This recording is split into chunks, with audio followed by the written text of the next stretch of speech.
Je, unataka kuanza kupata pesa mtandaoni?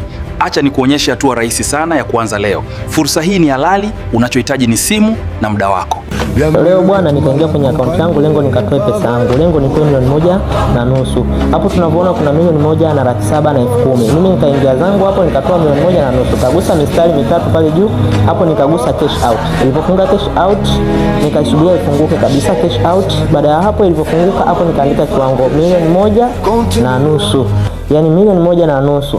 Baada ya kuandika milioni 1.5 kagusa withdraw, nikasubiri ifunguke hapo juu. Utaona ujumbe utakuja. Nime successful withdraw milioni 1.5 hapa wapi? Bita by Market. Kwa hiyo baada ya hapo nikasubiria ujumbe wangu, message yangu ikanijia hiyo hapo kwa sababu mfumo ni automatic. Baada ya message kurudi hiyo hapo. Milioni 1.5 kutoka wapi? Bita by Market. Sasa ngoja niingie kwenye message ili msiseme kwa tuna edit miamala. Nikaingia kwenye message zangu kama unavyoona milioni 1.5 hiyo hapo. Nime withdraw kutoka Bita by Market. Hapo chini unaona jina ni Bita by Market kutoka hapo. Yani pesa zipo mtandaoni. Kwa hiyo acha woga ndugu yangu. Kama ulipitwa na platform iliyopita Bita by Market, pata price inakuja. Wekeza nguvu, anza. Nitafute WhatsApp 068 508 7886.